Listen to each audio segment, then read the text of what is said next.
आरोग्यमंत्री आणि वैद्यकीय शिक्षण मंत्र्यांच्या जिल्ह्यातच मृत्यूनंतरही मृतदेहाची हेळसांड। रुग्णालय परिसरात भर पावसात भिजत ठेवण्यात आला होता रुग्णाचा मृतदेह।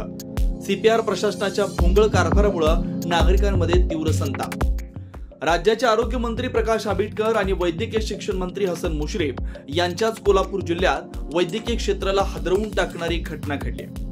कोल्हापुरातील सर्वसामान्यांचा आधारवड थोरला दवाखाना म्हणून ओळख असलेल्या सीपीआर रुग्णालय परिसरात रुग्णाच्या मृत्यूनंतरही मृतदेहाची हेळसांड झाल्याचा धक्कादायक प्रकार समोर आलाय। रुग्णालयाच्या अपघात विभागाच्या समोरच भर पावसात एका रुग्णाचा मृतदेह सुमारे तासभर भिजत ठेवण्यात आला। मृत्यूनंतर शवविच्छेदनासाठी हा मृतदेह नेला जात होता। सीपीआर प्रशासनाचा हा भोंगळ कारभार माध्यम प्रतिनिधींनी समोर आणल्यानंतर कर्मचाऱ्यांनी हा मृतदेह हलवला। दरम्यान छत्रपती प्रमिला राजे सर्वोपचार रुग्णालय अनेक समस्यांच्या गर्तेत अडकलंय। काही दिवसांपूर्वीच रुग्णालयातील लाईट गेल्यानं अंधारातच उपचार घेण्याची वेळ रुग्णांवर आली। पावसामुळे रुग्णालयातील काही ठिकाणी पाणी गळू लागल्यानं रुग्णांची गैरसोय देखील होत असते। यासह अनेक समस्या सध्या सीपीआर रुग्णालयात रुग्णांना जाणवत असताना मृतदेहाची हेळसांड झाल्याचा हा प्रकार समोर आलाय। त्यामुळे नागरिकांमधून तीव्र संताप व्यक्त केला जातोय।